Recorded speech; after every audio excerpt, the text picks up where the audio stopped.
The Telltale Heart by Edgar Allan Poe. Narrated by Adam Hobbs.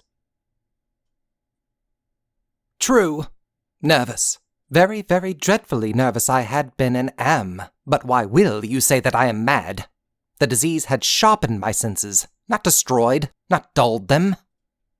Above all was the sense of hearing acute. I heard all things in the heaven and in the earth. I heard many things in hell. How then am I mad? Hearken, and observe how healthily, how calmly I can tell you the whole story. It is impossible to say how first the idea entered my brain, but once conceived, it haunted me day and night. Object there was none, passion there was none. I loved the old man. He had never wronged me. He had never given me insult. For his gold I had no desire. I think it was his eye. Yes, it was this. He had the eye of a vulture, a pale blue eye with a film over it. Whenever it fell upon me, my blood ran cold, and so, by degrees, very gradually, I made up my mind to take the life of the old man, and thus rid myself of the eye forever. Now, this is the point. You fancy me mad. Madmen know nothing. But you should have seen me. You should have seen how wisely I proceeded, with what caution, with what foresight, with what dissimulation I went to work. I was never kinder to the old man than during the whole week before I killed him. And every night, about midnight, I turned the latch of his door and opened it, oh, so gently. And then, when I had made an opening sufficient for my head, I put in a dark lantern, all closed, so that no light shone out. And then I thrust in my head. Oh, you would have laughed to see how cunningly I thrust it in. I moved it slowly, very, very slowly, so that I might not disturb the old man's sleep. It took me an hour to place my whole head within the opening so far that I could see him as he lay upon his bed. Ha! Would a madman have been so wise as this? And then, when my head was well in the room, I undid the lantern cautiously. Oh, so cautiously. Cautiously, for the hinges creaked. I undid it just so much that a single thin ray fell upon the vulture eye. And this I did for 7 long nights. Every night just at midnight. But I found the eye always closed. And so it was impossible to do the work, for it was not the old man who vexed me, but his evil eye. And every morning, when the day broke, I went boldly into the chamber, and spoke courageously to him, calling him by name in a hearty tone, and inquiring how he had passed the night. So, you see, he would have been a very profound old man, indeed, to suspect that every night, just at 12, I looked in upon him while he slept. Upon the 8th night, I was more than usually cautious in opening the door. A watch's minute hand moves more quickly than did mine. Never before that night had I felt the extent of my own powers, of my sagacity. I could scarcely contain my feelings of triumph. To think that there I was, opening the door, little by little, and he not even to dream of my secret deeds or thoughts. I fairly chuckled at the idea, and perhaps he had heard me, for he moved on the bed suddenly, as if startled. Now, you may think that I drew back, but no. His room was as black as pitch with the thick darkness, for the shutters were close-fastened through fear of robbers. And so I knew that he could not see the opening of the door, and I kept pushing it on, steadily, steadily. I had my head in, and was about to open the lantern, when my thumb slipped upon the tin fastening, and the old man sprang up in bed, crying out, "Who's there?" I kept quite still, and said nothing. For a whole hour I did not move a muscle, and in the meantime I did not hear him lie down. He was still sitting up in the bed listening, just as I have done, night after night, hearkening to the death watches in the wall. Presently I heard a slight groan, and I knew it was the groan of mortal terror. It was not a groan of pain or grief. Oh no, it was the low, stifled sound that arises from the bottom of the soul when overcharged with awe. I knew the sound well. many a night, just at midnight, when all the world slept, it has welled up from my own bosom, deepening, with its dreadful echo, the terrors that distracted me. I say I knew it well. I knew what the old man felt, and pitied him, although I chuckled at heart. I knew that he had been lying awake ever since the first slight noise, when he had turned in the bed. His fears had been ever since growing upon him. He had been trying to fancy them causeless, but could not. He had been saying to himself, "It is nothing but the wind in the chimney. It is only a mouse crossing the floor." Or, "It is merely a cricket which has made only a single chirp." Yes, he had been trying to comfort himself with these suppositions, but he had found all in vain.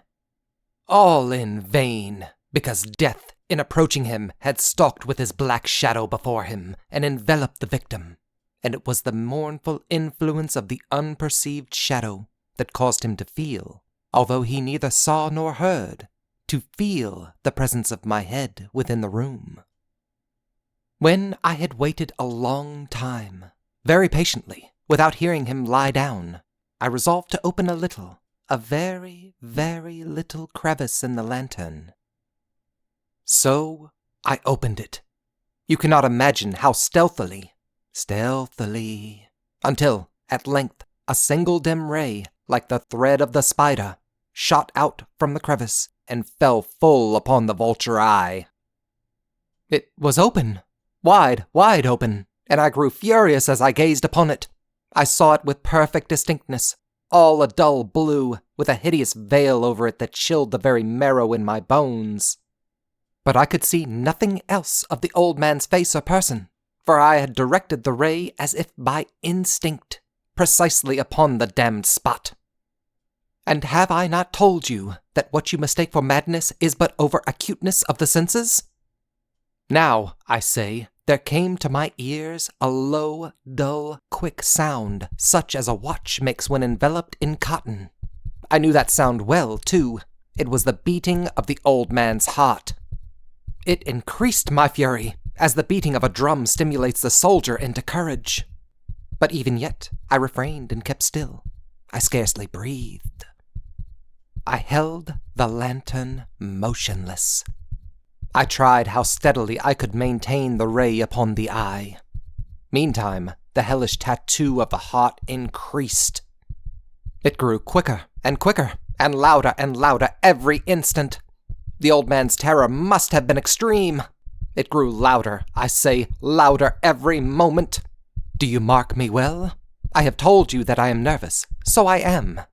And now, at the dead hour of the night, amid the dreadful silence of that old house, so strange a noise as this excited me to uncontrollable terror. Yet, for some minutes longer, I refrained and stood still. But the beating grew louder. I thought the heart must burst. And now, a new anxiety seized me. The sound would be heard by a neighbor. The old man's hour had come. With a loud yell, I threw open the lantern and leaped into the room. He shrieked once only. Ah! In an instant, I dragged him to the floor and pulled the heavy bed over him. I then smiled gaily to find the deed so far done. But, for many minutes, the heart beat on with a muffled sound. This, however, did not vex me. It would not be heard through the wall. At length, it ceased. The old man was dead. I removed the bed and examined the corpse. Yes, he was stone dead. I placed my hand upon the heart and held it there many minutes. There was no pulsation. He was stone dead. His eye would trouble me no more. If you still think me mad, you will think so no longer when I describe the wise precautions I took for the concealment of the body. The night waned, and I worked hastily, but in silence. First of all, I dismembered the corpse. I cut off the head and the arms and the legs. I then took up 3 planks from the flooring of the chamber and deposited all between the scantlings. I then replaced the boards so cleverly, so cunningly, that no human eye, not even his, could have detected anything wrong. There was nothing to wash out, no stain of any kind, no blood spot whatever. I had been too wary for that. A tub had caught all, ha-ha! When I had made an end of these labors, it was 4 o'clock, still dark as midnight. As the bell sounded the hour, there came a knocking at the street door. I went down to open it with a light heart, for what had I now to fear? There entered 3 men, who introduced themselves with perfect suavity as officers of the police. A shriek had been heard by a neighbor during the night. Suspicion of foul play had been aroused. Information had been lodged at the police office, and they, the officers, had been deputed to search the premises. I smiled, for what had I to fear? I bade the gentleman welcome. The shriek, I said, was my own in a dream. The old man, I mentioned, was absent in the country. I took my visitors all over the house. I bade them search well.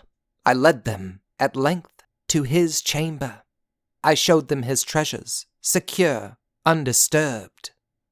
In the enthusiasm of my confidence, I brought chairs into the room, and desired them here to rest from their fatigues, while I myself, in the wild audacity of my perfect triumph, placed my own seat upon the very spot beneath which reposed the corpse of the victim. The officers were satisfied. My manner had convinced them.